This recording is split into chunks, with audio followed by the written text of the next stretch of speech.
Masih di channel kita, di acara Titik Nol, kita bedah semua yang ada terkait dengan kesuksesan ya.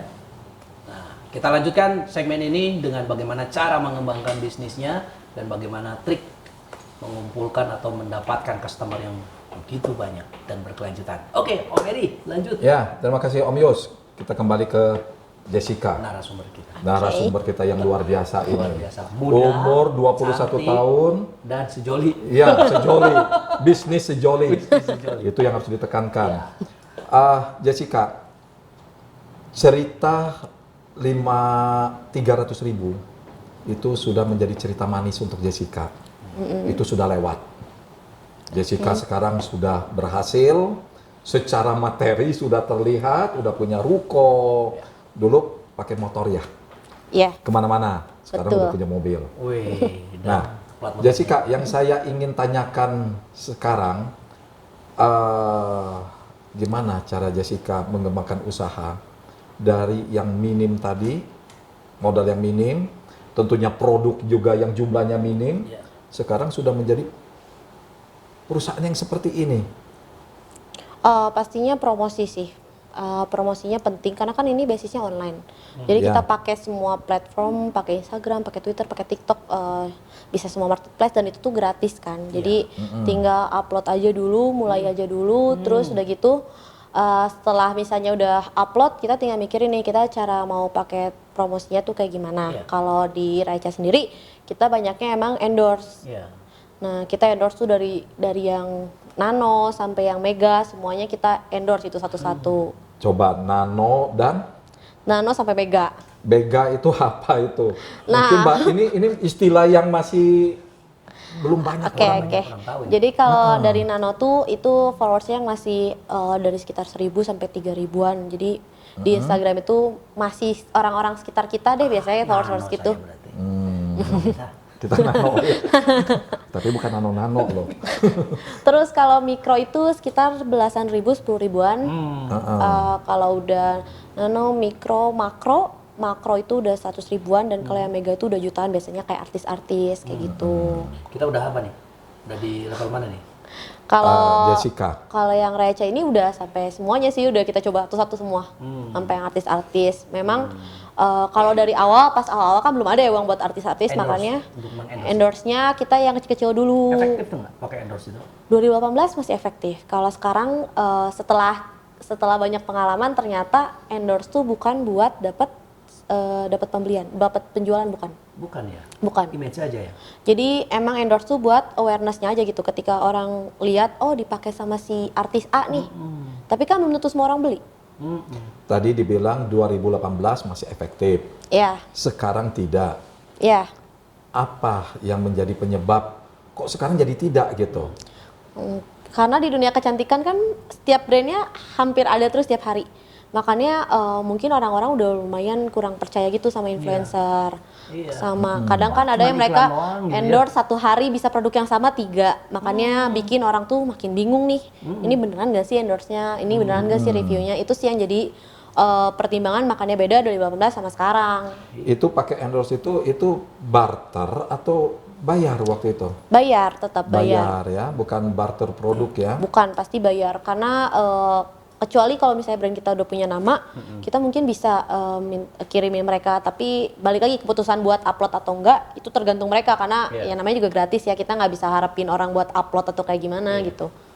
Karena itu juga kerjaan mereka gitu, mereka nggak mau dibayar buat cuma-cuma doang. Pengaruh nggak untuk menambah followers endorse itu? Dulu ngaruh sih, kalau sekarang sih enggak sih. Enggak ya, justru karena sudah mulai cerdas ini. Iya. Para kalau dulu sih ngaruh sih, karena kayak ada brand baru nih kecantikan. Kalau sekarang kan udah banyak banget gitu, maksudnya jadi kayak ya udah nggak usah di follow. Terus dulu kan biasanya di private Instagramnya, makanya kalau orang mau lihat tuh harus nge-follow dulu. Kalau sekarang kan nggak di private, jadi ya udah orang nggak usah follow juga bisa lihat gitu. Ya. Ada yang ingin saya tahu nih Jessica. Saya lihat tadi kan pegawai Jessica ini kan banyak. Nah, untuk bisnis online, Jessica yang butuhkan itu pegawai itu untuk mengurus bidang apa aja? Kalau untuk awal banget, yang paling penting sih buat balas chat. balas chat ya. Iya, admin buat balas chat itu pasti penting kalau buat awal. Tapi kalau sekarang sih kita udah butuh tim kreatifnya buat ngeproduce konten-konten. Terus juga kita ada finance-nya, terus Kenapa Jessica balas chat itu menjadi penting? karena pelayanan ke customer itu pasti penting. Jadi itu yang paling penting kalau Itu buat awal-awal. prioritas Itu ya? prioritas banget. Prioritas. Iya, itu paling Kadang, prioritas. iya betul. Saya sendiri kalau belanja online, kalau saya chat dia dan ternyata lambat dia jawab, ada rasa kesel gitu. Iya. Tinggalin aja. Karena saya tidak selamanya ada megang HP. Iya, betul. Kan gitu ya. Itu selalu setiap ini. Dan ada jam ininya nggak? Jam jawab itu memang sudah ditentukan nggak? Iya, kalau jam operasional selama dari jam 8 sampai jam 4. Kalau sisanya itu paling kita ada balas pesan otomatis gitu sih. Jadi ada pertanyaan-pertanyaan yang bisa emang Iya. mereka tinggal klik jawab sendiri gitu. Nah, di chat itu paling terbanyak mereka bertanya tentang apa itu? Paling ini bisa digunakan dari umur berapa, ini manfaatnya apa, terus kalau aku kulitnya kayak gini cocoknya pakai produk yang mana, kayak gitu sih paling. Ya. Jessica, di pegawai-pegawai Jessica ada yang memang mereka itu ahli di bidang kecantikan sekarang? Kalau di bidang kecantikan sih nggak ada. Nggak ada. Ada keinginan nanti punya pegawai, misalnya kan mereka bertanya, mungkin mereka kan konsultasi ya. Iya. Nah, karena kita kan maklon gitu ya, maklon dari perusahaan yang emang mereka ada farmasi dan lain-lain. Jadi ketika ada Iya. informasi tentang produk, detail lengkapnya itu sebelum kita pasarkan pasti mereka kasih informasi lengkap gitu, selengkap-lengkapnya mengenai produk. Nah, kalau misalnya one day kita ada pertanyaan lagi, kita tinggal tanya ke pabrik tersebut karena pabrik tersebut akan menjawab secara ilmiah gitu. Ya. Terus ini ya, selain dari tadi itu saya lihat ada yang sedang ada apa itu bikin video ya? Iya, karena kan zaman semakin maju ya. Dulu mungkin nggak seramai itu kalau live atau TikTok. Mungkin di TikTok dulu alay banget. Kalau sekarang kan jadi platform yang justru berkembangnya pesat banget TikTok. Ya, jadi sudah bukan konsumsi alay lagi ya. Iya. Itu pekerjaannya begitu aja tiap hari. Dia sehari dua kali live. 2 kali live. Iya. 2 kali live ya. Iya. Dan itu live tadi bukannya Iya live. Live. bukan rekaman ya. Ada penjualan juga nggak di situ? Ada penjualan pasti. Ada giveaway juga ya? Iya, kadang-kadang ada giveaway kalau ada beberapa event. Kalau live itu durasi berapa lama? Tergantung, kalau misalnya ada event kita bisa 12 jam sehari live. 12 jam live. Berganti orangnya. Ganti. Kalau nggak ganti gimana? Gempor ya. Iya pasti ganti. 12 Iya. jam kita pasti ganti. Cuman kalau misalnya normal sih sehari-hari dia live pagi 1 jam, terus sore 1 jam. Itu live TikTok. di TikTok, Iya. di IG, Di IG Instagram. kalau misalnya ada event. Ada event event kayak juga. misalnya launching produk itu pasti kita live di semua platform gitu.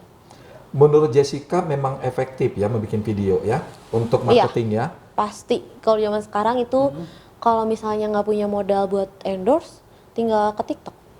TikTok gratis banget, asal punya HP, punya niat, terus juga punya kuota, udah Iya. beres, that's it. Yang dipakai untuk rekaman itu pakai alat apa aja, Jessica? Kalau misalnya buat awal cuma modal HP doang bisa, nggak usah mikirin Pakai HP ring light ya? dulu kayak gimana, itu ada Ya. cahaya matahari gratis gitu. Kalau misalnya mau bikin video yang terang, tinggal tadi- niatnya aja. Tadi saya lihat cuma di pojok aja ya cukup ya. Karena itu lagi Gitu. live kan, lagi pakai ring light doang. Kalau misalnya bikin konten iya. sebenarnya mau pakai matahari, cahaya matahari semua bisa. Lesehan lagi tadi Iya ya. benar.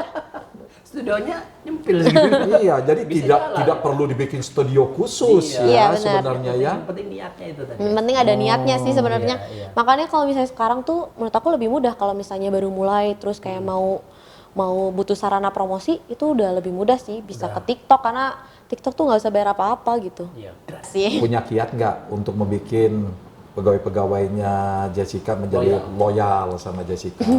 Kalau di sini biasanya kita ada reward per bulan sih. Oh, iya. Jadi kayak ada reward karyawan terbaik, per tahunnya ada tim terbaik dan malah bulan ini juga aku kasih rewardnya ke Bali. Ke Bali ya? Iya, satu tim. Satu semua. tim. Iya, semua. Karena Semua tour. semua tour. Atau yang berprestasi aja ini? Semua. Semua. Iya, Karena karena sekarang sudah tidak karantina ya. iya, kebetulan udah nggak ada ini juga ya. Karena emang di bulan kemarin tuh bener-bener penjualannya tuh lagi gila-gilanya gitu makanya. Selain dengan cara memberi reward ya, dengan cara apa lagi Jessica membuat mereka itu menjadi kerja di Jessica itu betah? Karena kan gini, kadang kompetitor itu paling senang mencari pegawai orang lain gitu. Ya. Yang kita yang membesarkan dia, tahu-tahu dia bajak gitu, dia tarik. Nah, benar. Karena kan yang di sini juga kita tiap hari banyaknya komunikasi karena rata-rata hampir seumuran gitu. Jadi nggak ada yang komunikasinya kayak gimana gitu, komunikasinya masih enak, kita jalin tiap hari komunikasi. Biarpun di sini mungkin aku leadernya jadi, tapi aku nggak mau jadi jaga jarak atau kayak gimana gitu. Kita tetap ngobrol, ada saatnya serius, kalau kita lagi bercanda banget kayak gitu. Oke, Om Eri, kita sudah berada di penghujung acara nih. Ya, luar Kayaknya biasa kita ya. akan mengakhiri segmen ini dengan mungkin kata-kata motivasi untuk pengusaha muda yang mau bergerak tapi enggak terus. Ya. Ya. Setelah kita bongkar. Kita bongkar tadi. Atau Om Eri mau banyak bertanya lagi? Saya rasa cukup. Cukup ya? Sudah cukup, udah terlalu banyak tadi kita bongkar. Mbak Jessica, ini kameranya. Coba Mbak Jessica berikan motivasi lah kepada calon pengusaha muda nih ya, yang dia punya niat tapi nggak jalan. Kenapa itu? Ya, mudah-mudahan bisa termotivasi. Oke, jadi buat yang baru mulai usaha, pasti mulai usaha tuh awalnya susah. Tapi harus tahu juga kalau misalnya kenapa kita mulai suatu usaha itu, kita ingat lagi pas kita mau jatuh atau kita lagi down, kita ingat lagi seberapa susah mulai usaha itu. Jadi jangan sampai karena satu dan lain hal yang sebenarnya nggak penting-penting banget didengar atau nggak terlalu penting buat dimasukin ke hati, jadinya malah udahan gitu usahanya. Padahal bisa jadi itu tuh rezekinya bisa berkali-kali lipat gitu. Tapi karena udahan malah jadi nggak dapat rezeki itu gitu. Jadi konsisten aja pokoknya, karena emang nggak mudah tapi bukan berarti nggak bisa. Iya, tepuk tangan dong. Luar biasa, hebat. Akhirnya kita sudah bisa membongkar rahasia. Iya. Walaupun ini bongkaran pertama, menurut saya ini luar biasa ya Om. Iya, sangat bermanfaat. Ya. Oke Om, kita sudahi sampai di sini dulu para pengusaha muda dan pengusaha yang sukses. Demikian segmen terakhir kita, dan saya Yusja Yusman, Om Eri, mohon undur diri dari segmen dan episode ini. Terima kasih, selamat berjumpa di episode yang akan datang, tetap di Titik Nol.